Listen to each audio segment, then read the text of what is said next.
بسم اللہ الرحمن الرحیم رب اشرح لی صدری ویسر لی امری واحلل عقدۃ من لسانی یفقہوا قولی۔ آج 9 محرم الحرام ہے، کل 10 محرم الحرام، کل یوم عاشور، آج شب عاشور۔ یوم عاشور کے گرد تو ظاہر ہے سارا واقعہ کربلا گھومتا ہے، اور یوم عاشور کی اپنی بہت ڈیٹیلز ہیں، لیکن شب عاشور ابھی جب میں آپ سے بات کر رہا ہوں 61 ہجری، تقریباً 1400 سال پہلے، اس وقت بھی میدان کربلا میں، جس کی کچھ ذرا سی شبیہ آپ دیکھ رہے ہیں، جس میدان کی ظاہر ایک تشبیہاً، ابھی اس وقت بہت کچھ ہو رہا ہے وہاں 1400 سال پہلے۔ یعنی شب عاشور کی اپنی ساری ڈیٹیلز ہیں، شب عاشور کے بہت سارے مناظر ہیں، شب عاشور کی بہت ساری داستان ہیں۔ ہم آپ کی خدمت میں پیش کرتے ہیں داستان شب عاشور۔ الگ الگ جگہوں پر بہت کچھ ہو رہا ہے۔ سب سے پہلے یہ شب نہ آتی 9 محرم الحرام کو واقع کربلا ہو چکا ہوتا، 10 محرم کو نہ ہوتا، اگر امام علی مقام نے، امام حسین نے بذریعہ حضرت عباس یزیدی فوج کو یہ پیغام نہ بھجوایا ہوتا کہ ان سے ایک رات اور مانگو۔ یعنی بظاہر امام نے کیا کیا؟ بظاہر ایک رات کی مہلت لی۔ میں نے علماء سے سنا کہ در حقیقت امام علی مقام نے مہلت دی کہ پھر سوچ لو کیا کر رہے ہو اپنی آخرت کے ساتھ، کیا کرنے چلے ہو رسول کے نواسے کے ساتھ۔ اور امام علی مقام نے ایک رات کی اور مہلت کیوں لی؟ کیا کوئی اسٹریٹجی تھی جنگ کے حوالے سے جو کہ نامکمل رہ گئی تھی تو وہ کمپلیٹ کرنی تھی؟ کیا کچھ تعیناتیاں تھیں جو کہ رہ گئی تھی اس لیے ایک رات اور مانگ لی کہ آج رات یہ کر لیں؟ کیا کچھ خندقیں تھیں جو کھودنا تھیں، کام نامکمل رہ گیا تو ایک رات اور مل جائے تو کر لیں؟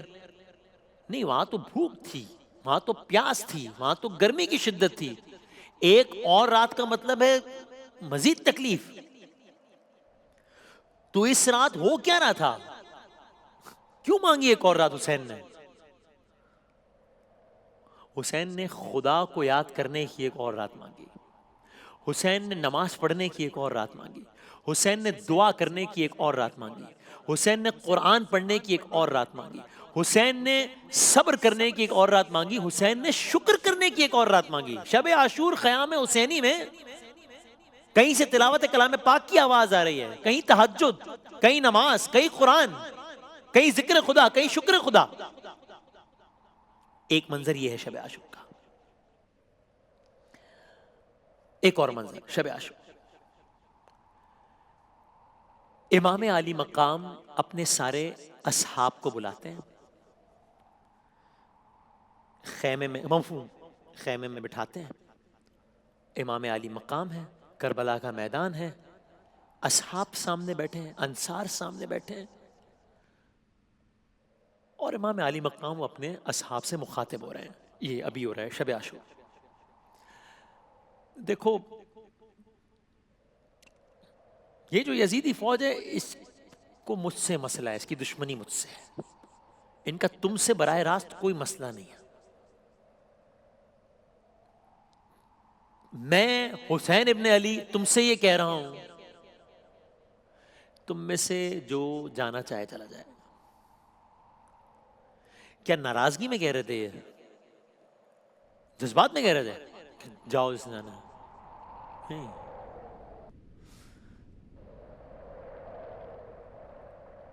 کوئی جواب نہیں آیا، بات آگے بڑھی۔ امام علی مقام نے کہا کہ میرے الفاظ مفہوم، دیکھو میں حسین ابن علی اس بات کی ضمانت دیتا ہوں کہ تم سب میرے ساتھ کھڑے رہو آخر وقت تک، جو جانا چاہے چلا جائے۔ کوئی نہیں گیا، بات آگے بڑھی۔ اس خیال سے کہ کوئی آنکھ کی جھجھک، ایک حیا، کہ یہ والا معاملہ نہ ہو، امام علی مقام نے شب عاشور خیمے میں جو چراغ جل رہے تھے بجھا دیا ہے، اندھیرا ہو گیا۔ دیکھو اگر کوئی کسی بھی سبب میرا سامنا نہیں کر پا رہا یا اس طرح نہیں جا پا رہا، اب چراغ بجھ گئے، چلا جائے، کوئی ناراضگی نہیں ہے۔ کچھ دیر بعد جب چراغ جلایا تو کیا منظر تھا؟ کیا کوئی گیا؟ کیا سب چلے گئے یا سب بیٹھے ہوئے تھے؟ کیا ہوا؟ کئی جگہوں پر آیا کہ ایک نیا منظر تھا، ایک عجب منظر تھا کہ کئیوں نے گویا جس تلوار سے کل جنگ لڑنی تھی وہ یہاں رکھی ہوئی تھی کہ حسین آپ ابھی حکم کریں تو ہم انہی تلواروں سے اپنی گردنیں ابھی جدا کر لیں، آپ یہ مت کریے۔ کوئی حسین کا ساتھ چھوڑ کے نہیں گیا۔ کیا کہنے ہیں؟ السلام علیکہ یا اولیاء اللہ و احبا۔ حسین کے اصحاب کے کیا کہنے ہیں، حسین کے ساتھیوں کے کیا کہنے ہیں، حسین کے انصار کے کیا کہنے ہیں، یہ بھی ہو رہا ہے آج شب عاشور۔ دو منظر میں نے عرض کیا آج کی شب کے۔ تیسرا منظر، یہ منظر یزید کے کیمپ کا ہے۔ وہاں ایسا کیا ہو رہا ہے جو میں وہ آپ کی خدمت میں عرض کروں؟ نہیں، وہاں بھی ایسا ہو رہا ہے کچھ۔ وہ کیا ہو رہا ہے؟ یہاں تو عبادت ہو رہی ہے، تلاوت ہو رہی ہے، تیاری شہادت ہو رہی ہے، وہاں کیا ہو رہا ہے؟ ایک کردار ہے یزیدی فوج کا، یعنی کہ جو بھی یزیدی کیمپ میں بیٹھا ہے ابھی تک، وہ اس کا مطلب حسین پہ ظلم کرنے والوں میں شامل ہے، سیدھی سی بات ہے۔ یہ کردار اپنے خیمے کے ارد گرد چکر لگا رہا ہے۔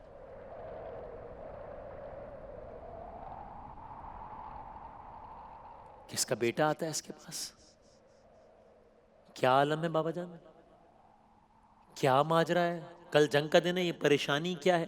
چونکہ بظاہر تو پریشانی اس کیمپ میں ہونی چاہیے نا، حسین علیہ السلام کے کیمپ میں۔ بظاہر تعداد میں کم ہیں، بھوکے ہیں، پیاسے ہیں، بچے ہیں، خواتین ہیں، وسائل نہیں ہیں۔ یہاں تو سب ہے نا، وہ ہزاروں کی فوج ہے، ہزاروں کا لشکر ہے، وسائل ہے، سب کچھ تو ہے، تو پریشانی تو یہاں ہونی چاہیے، یہاں کیوں ہے؟ کہا بیٹا سوچ رہا ہوں میں کل کیا کروں، کیا کروں؟ کل جنگ ہے، ہم اس طرف ہیں، وہ اس طرف ہیں، اور نتیجہ صاف ہے، جیت جانا ہے بظاہر۔ کون ہے یہ؟ کیا نام ہے ان کا؟ ان کا نام ہے حر، حریت سے حر، آزاد۔ کون ہے یہ حر؟ یہ حر وہ ہیں کہ جب امام عالی مقام 28 رجب کو مدینے سے نکلے ہیں، پھر مکہ پہنچے ہیں، یعنی کربلا کے سفر کا جب آغاز ہوا ہے تو کربلا پہنچنے سے پہلے اس حر نے راستہ، یعنی سب تاریخ کربلا اگر لکھی جائے تو امام عالی مقام کا سب سے پہلے راستہ روکنے والوں میں جس کا نام آئے گا اس کا نام حر ہے۔ اگر میں اپنے ایک بٹالین کو کمانڈ کر رہے تھے، اتنا اہم فرد ہے یہ یزیدی فوج کی اب تک، کہ انہوں نے راستہ روکا امام علی مقام کا۔ یہ الگ بات ہے، یہ امام کے تعاقب کے لیے آئے، ان کو امام کا لشکر دیر سے ملا، تب تک جو ہے وہ وہاں گرمی کی شدت تھی، ان کے لشکر کا پانی ختم ہو گیا۔ اب جب امام علی مقام سے ملے امام کا یہ راستہ روکنے کے لیے، تو ان کا حال کیا ہے کہ یہ پانی سے، یہ پیاس سے تڑپ رہے ہیں، امام علی مقام کے لشکر کے پاس پانی ہے، انہوں نے راستہ روکا ہے امام علی مقام کا۔ امام کیا کر رہے ہیں؟ یہ تو بہترین موقع ہے نا، جو لشکر راستہ روکنے آیا ہے اس کا پیاس سے حال عجب ہے، تو پھر تو کام تو خود ہی ہو گیا نا۔ اگر اپنے الفاظ میں کہوں، وہ پیاسا ہے وہ لشکر، کام تمام ہو جائے گا۔ امام علی مقام نے حکم دیا، سب نے حر کے لشکر کو پانی پلایا ہے، حر کے لشکر کے جانوروں کو پانی پلایا ہے۔ ابھی کربلا بپا نہیں، اس سے پہلے کی بات ہے، سب کو سیراب کرایا ہے یہ امام علی مقام کے لشکر نے۔ اور اس کے بعد قصہ مختصر ہے کہ وہی حر گھیر کے امام علی مقام کو کربلا تک لایا ہے۔ یہ حر اب یہ مضطرب ہے، اب اس کا قلب منقلب ہو رہا ہے کہ میں کیا کروں، کل کیا کروں، یعنی اس طرف جاؤں یا اس طرف جاؤں، فلور کراس کرنے کا سوچ رہا ہے، ان اے پوزیٹیو سینس۔ یہ بھی آج ہو رہا ہے شب عاشور ابھی۔ اور اس واقعے کو ہم چلیں کوئکلی اختتام تک بھی پہنچا جاتے ہیں کہ داستان حر کیا ہے، کہ بالآخر کیا فیصلہ کیا حر نے، کہ جانا اس طرف نہیں جانا، جانا ہے۔ اب اگین یہ وہ ہو رہے ہیں کہ جو کہ اگر وہ کردار ادا نہ کرتے جو کیا ہے تو امام علی مقام آج اس عالم میں نہ ہوتے جو ہوا ہے. تو اب جب یہ ہر گئے ہیں امام علی مقام کی طرف تو کیا ہوا ہے وہاں پہ؟ امام علی مقام کی فیملی نے ریسیو کیا ہے جناب ہر کو. کوئی شکوہ نہیں کیا ہے, شکوہ نہیں کیا ہے کوئی کہ تم یہ سب تمہاری وجہ سے. ریسیو کیا ہے. جناب زینب کبریٰ سلام اللہ علیہا نے کہا بھائی ہر کو میرا سلام دینا. یہ بھی سنتے جائیے, جب وہاں روکا تھا نا تو ایک موقع ایسا آیا کہ امام علی مقام اپنے سواری پہ سوار ہوئے تو ہر نے گویا امام علی مقام کی نا وہ سواری کی ایک لگام تھام لی کہ میں آپ کو جانے نہیں دوں گا, آپ کو وہاں جانا پڑے گا جہاں میں کہہ رہا ہوں. تو امام علی مقام نے کہا ہر تیری یہ مجال, تیری یہ جرت اس وقت کہ ہمارا راستہ روکے, ہر تیری ماں تیرے غم میں روئے. یہ عرب میں اس وقت کہا جاتا تھا ایک غیث کے عالم میں, جلال کے عالم میں. ہر نے کیا جواب دیا؟ اس وقت ہر نے جواب دیا کہ حسین آپ نے تو یہ جملہ مجھے کہا ہے لیکن میں پلٹ کے یہ جملہ تو آپ کو نہیں کہہ سکتا کیونکہ آپ کی ماں تو فاطمہ الزہرا ہے. میں نے علماء سے یہ بھی سنا کہ عجب نہیں کہ یہ جو اس کیمپ میں ہونے کے باوجود یہ جو احترام فاطمہ تھا نا سلام اللہ علیہ, یہی ہر کے فلور کراس کرنے کا ان پازیٹیو سینس ذریعہ بن گیا اور بالآخر آخرت سنوارنے کا. اور اس ہر نے شہادت دی امام علی مقام کی جانب سے اگلے روز. تو یہ بھی آج شب عاشور ہے. یہ تین باتیں. اور کیا ہو رہا ہے خیموں میں؟ کربلا کی مائیں عجیب ہیں. آج ابھی اس وقت شب عاشور خیام حسینی میں مائیں اپنے بچوں کے ساتھ بیٹھی ہیں, کیا گریا کر رہی ہیں؟ کیا کوشش کر رہی ہیں کہ بچے بچ جائیں؟ نہیں, میک شور کر رہی ہیں کہ بچے قربان ہو جائیں. ایکچولی میک شور کر رہی ہیں کہ بچے قربان ہو جائیں حسین پہ. امام علی مقام کی بہن جناب زینب کبریٰ سلام اللہ علیہ, اپنے دو بچے ہیں, ایک کا نام اون ہے ایک کا نام محمد ہے. بیٹا کل ماموں پہ قربان ہونا, پیچھے نہ رہنا. امام علی مقام کے بھائی ہیں جناب حسن مجتبیٰ جو کہ اب اس دنیا میں نہیں ہیں, ان کے بیٹے ہیں جناب قاسم, وہ امام علی مقام سے بات کر رہے ہیں. بیٹا قاسم موت کو کیسا پاتے ہو؟ موت شہد سے زیادہ میٹھی ہے. اگر ہم حق پر ہیں تو پھر بات ہی ختم ہے. پھر تو ایک مکالمہ اور بھی ہوتا ہے امام علی مقام کو جناب قاسم سے, جب پوچھتے ہیں کہ میرا نام ہے شہداء کی فہرست میں, کہا بیٹا تمہارا بیٹا 6 مہینے کے علی اصغر کا بھی نام ہے شہداء کی فہرست میں. تو جناب قاسم ایک عجب جملہ کہتے ہیں امام حسین سے کہ 6 مہینے کے جناب علی اصغر کا بھی نام ہے فہرست میں. تو کیا مطلب, کیا یہ جو یزید کی فوج ہے یہ خیموں میں آ جائے گی کیا؟ He could not even imagine کہ جناب علی اصغر میدان میں تو نہیں جائیں گے نا, تو کیا فوج آ جائے گی؟ یہ الگ بات کہ دونوں کام ہوئے. جناب علی اصغر بھی میدان گئے اور بعد میں فوج بھی خیام میں آئی, اس کی اپنی ڈیٹیلز ہیں. یہ بھی آج کی رات ہو رہا ہے. ایک اور منظر آج کی رات کا, یہ داستان سے شب عاشور. جب امام علی مقام سب کے پاس جا رہے ہیں تو اپنی بیٹی کے پاس بھی تو گئے ہوں گے نا, جس کا نام سکینہ ہے. اپنی اولاد والے سن رہے ہیں, بیٹیوں والے سن رہے ہیں, اپنی اولاد کو بھی تو تسلی دی ہوگی نا. جناب سکینہ امام علی مقام کے سینے پہ سوتی تھی, تو اس کا مطلب یہ ہونا کہ کل سے سینے پہ نہیں سونا ہے, کیونکہ امام علی مقام نہیں ہوں گے. 24 گھنٹے گزرنے کے بعد امام علی مقام نہیں ہوں گے. اور صرف یہ نہیں ہے, نہ صرف کہ سینے پہ نہیں سونا ہے بلکہ خاک پہ سونا ہے. نہ صرف خاک پہ سونا ہے بلکہ پیدل چلنا ہے. نہ صرف پیدل چلنا ہے بلکہ بازاروں میں جانا ہے. نہ صرف بازاروں میں جانا ہے بلکہ دربار میں پیش ہونا ہے. نہ صرف کوفے میں اپنے زیاد کے دربار میں پیش ہونا ہے بلکہ شام میں یزید کے دربار میں. تو عجب نہیں کہ ماں باپ ہوتے ہیں نا, بچوں کو پریپیئر کرتے ہیں نا ہمیشہ کہ بھی آگے یہ مارکا آئے گا, بی پریپیئرڈ. یہ تو جنرل سرکمسٹانسز میں ہوتا ہے, یہ تو ٹریجک سرکمسٹانسز ہے نا.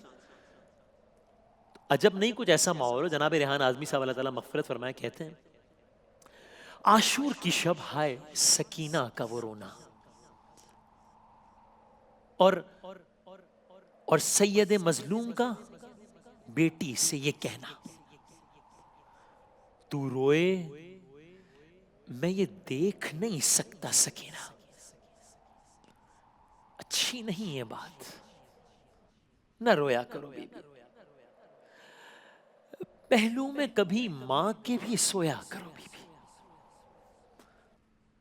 اچھی نہیں یہ بات، نہ رویا کرو بی بی۔ کیا ہوئے، کیا ہوئے کسی شب کو جو ہم گھر میں نہ آئیں، تم ہم کو نہ پاؤ تمہیں ہم بھی نہیں پائیں، تڑپو گی نہیں درد سے وعدہ کرو بی بی۔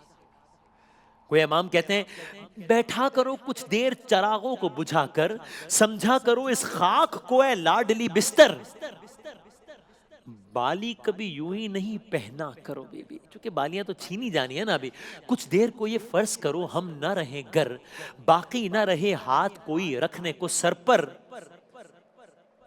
ماحول یتیموں کا بھی سوچا کرو بی بی، عادت ذرا تنہائی میں رہنے کی بھی ڈالو، تصویر تصور میں اسیری کی بنا لو، آزاد پرندوں کو نہ دیکھا کرو بی بی، اصغر کو نہ مانوس کرو پیار سے اپنے، کیونکہ کل اصغر نہیں ہوں گے، اکبر کی عروسی کے نہ دیکھا کرو سپنے، جو کہ اکبر بھی نہیں ہوں گے، صغرا کے قرین اتنا نہ بیٹھا کرو بی بی۔ ریحان آدمی صاحب نے اس کا مقطع لکھا زبان حال سے، زندان سے ریحان صدا آتی ہے اکثر، جیسے کہ سکینہ سے یہ فرماتے ہو سرور، اب اب ڈر سے لعینوں کے نہ جاگا کرو بی بی۔ یعنی میں کہوں کہ جناب زینب کبریٰ سلام اللہ علیہ ام المصائب ہیں، جو کہ ہیں جناب سکینہ بنت مصائب ہیں، وہ مصائب کی ماں ہے تو یہ مصائب کی بیٹی ہیں۔ یعنی یہ تو شب عاشور ہے، پھر روزہ عاشور کیا ہوا؟ روزہ عاشور امام علی مقام ابھی سب چلے گئے ہیں، حضرت عباس بھی چلے گئے ہیں، اور جو گئے واپس نہیں آئے، امام علی مقام جا رہے ہیں، سب سے رخصت لے لی ہے، تو عجب واقعات ہو رہے ہیں، سواری پر سوار ہیں، سواری آگے نہیں بڑھ رہی، کیا ہوا؟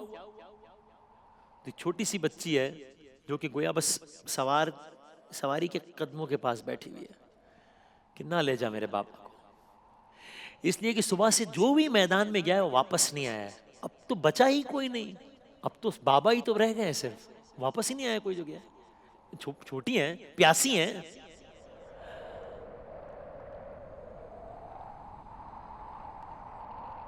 زمانے حال سے اگر میں کہوں گا نہیں بابا آپ مجھے سینے پہ سلایا کرتے تھے، ہمیشہ کہا کرتے تھے کہ بیٹیوں سے کیا محبت کا عالم ہوتا ہے، آپ بھیا علی اکبر کو بھی ساتھ لے گئے، واپس نہیں آئے، وہ بھیا علی اصغر کو بھی ساتھ لے گئے، واپس نہیں آئے، میرے حصے میں کیا آیا؟ زمانے تو عجب نہیں، مولانا نے خاک کی کربلا اٹھائی اور جناب سکینہ کے سر پہ ڈالی، کہ بیٹا آپ کے حصے میں یتیمی آئی ہے، ابھی اسیری آنی ہے، شام کی قید ابھی آنی ہے، میں کیسے کہوں، شمر کے تماچے آنے ہیں حسین کی بیٹی پہ، یعنی جب جناب مسلم بن عقیل کی شہادت ہوئی تھی، یہ بڑا عجب ہے معاملہ، جناب مسلم کی شہادت ہوئی، امام علی مقام نے جناب رقیہ کو بلایا، ان کی زوجہ کو، جناب رقیہ نے اپنی بیٹی جناب عاتقہ سے کہا کہ عاتقہ ماموں نے بلایا ہے ساتھ چلو، جب جناب رقیہ آئیں جناب عاتقہ کے ساتھ تھی، مولا اپنے مسجد سے کھڑے ہو گئے، جناب عاتقہ کے سر پہ ہاتھ رکھا، یعنی کہ جناب مسلم بن عقیل کی بیٹی پہ، تو ہاشمی بچی تھی، جب مولا نے ان کے سر پہ ہاتھ رکھا تو انہوں نے مولا سے ایک سوال کیا کہ ماموں جان میرے بابا خیریت سے ہیں، آپ میرے سر پہ ایسے ہاتھ رکھ رہے ہیں جیسے یتیموں کے سر پہ ہاتھ رکھتے ہیں، تو آنکھوں میں آنسو، مولا نے کہا بیٹا اپنا آپ کو یتیم مت سمجھنا، ہم زندہ ہیں، بالیاں نکالیں اور پہنائیں۔ اب یہ جب سارا منظر ہو رہا تھا نا، جناب سکینہ کھڑی دیکھ رہی تھی سارا منظر، تو آف کورس ان کے ذہن میں یہ ویژول تھا کہ جب کوئی یتیم ہوتا ہے تو اس کے سر پہ ہاتھ رکھا جاتا ہے، کانوں میں بالیاں پہنائی جاتی ہیں، اب شام غریبہ آ گئی، عجب نہیں جناب سکینہ کو انتظار ہو کہ کوئی میرے سر پہ شفقت کا ہاتھ رکھے گا، بالیاں پہنائے گا، لیکن شمر آیا، تماچے لگے، بالیاں نوچی گئی۔ آخری روایت ایک سن لیجئے، شہادت جناب سکینہ کا حوال، رات کا وقت ہے، زندان شام ہے، خواب دیکھا، خواب میں بابا کو دیکھا، امام علی مقام کو دیکھا، کہ بیٹی میرے پاس آ جاؤ. خواب میں دوڑتی ہوئی گئیں, امام کے گلے لگیں, امام نے گود میں لیا. بی بی نے ایک جملہ کہا کہ بابا اب مجھے چھوڑ کے مت جائیے گا. آپ کے جانے کے بعد میرے کانوں سے بالیاں چھینی گئیں. آنکھ کھل گئی, آنکھ کھلی, جناب سکینہ رونے لگیں. کہا اماں ابھی میرے بابا یہیں پر تھے, میرے بابا نے مجھے گود میں لیا تھا, میں بابا کے پاس جانا چاہتی ہوں. جناب رباب رونے لگیں, بیبیاں رونے لگیں. قید ہے, زندان ہے. رات میں بیبیوں کا رونا سنا, یزید ان کی آنکھ کھلی. پوچھا کیا بات ہے, یہ اتنے بلند آواز سے گریا کیوں ہو رہا ہے؟ تو کسی نے کہا ایک بچی ہے, اسے اس کے بابا بڑے یاد آ رہے ہیں. کون بچی؟ کیا نام ہے؟ سکینہ. بابا کا کیا نام ہے؟ حسین. حسین کی بیٹی ہے. جاؤ اس بچی کو حسین کا سر دے دو. تشت میں سر رکھا اور تشت لایا گیا جناب سکینہ کے پاس. سر کو دیکھا, تڑپنے لگیں, آگے بڑھیں, سر اٹھایا, کہا بابا یہ کس نے آپ کی رگوں کو کاٹ دیا؟ کس نے مجھے اس بچپنے میں یتیم کر دیا؟ اسی اسنا میں ایک آواز امام سجاد کی بلند ہوئی, انا للہ و انا الیہ راجعون. بیویوں نے پوچھا کیا ماجرا ہے سجاد؟ کہا پھوپھی اماں میری بہن دنیا کے مصائب سے آزاد ہو گئی. اے رات نہ ڈھلنا کہ اجڑ جائے گی زینب, بھائی سے دمے صبح بچھڑ جائے گی زینب. سونے دے سکینہ کو کہ پھر سو نہ سکے گی, رونا بھی جو چاہے گی تو پھر رو نہ سکے گی. اصغر سے ملاقات تو پھر ہو نہ سکے گی. گھبرائے ہوئے لال ہیں سہمی ہوئی مائیں, جی بھر کے میں دے لوں علی اکبر کو دعائیں, لینا ہے ابھی اون محمد کی بلائیں. اے رات بکھر جا تیرے بس میں ہو جہاں تک, مٹ جائیں گے کل آل پیمبر کے نشاں تک, باقی ہے یہ منظر علی اکبر کی اذاں تک. ہے چاند سے بچوں کی ابھی پیاس ہے باقی, کچھ آنکھ میں حسرت ہے تو کچھ آس ہے باقی, لیکن میرا بھائی میرا عباس ہے باقی. باقی ہے ابھی آل محمد کا سفینہ, بیٹی کے سلانے کو ہے شبیر کا سینہ, جھولا علی اصغر کا جھلاتی ہے سکینہ. کل کون سنے گا یہ میری آہو بکا بھی, ہوگا تہ خنجر میرے بھائی کا گلا بھی, ارے خیمہ تو کجا سر پہ نہ ہوگی یہ ردا بھی. اے رات گھڑی بھر کو تو رہنے دے سکون میں, گھر جائیں گے ناصر میری آدا کی صفوں میں, یہ چاند سے چہرے تو نہا جائیں گے خون میں. اے رات نہ ڈھلنا کہ اجڑ جائے گی زینب. غریب و سادہ و رنگی ہے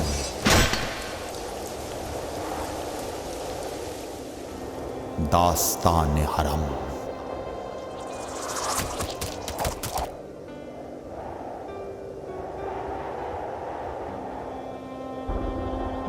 نہایت اس کی حسین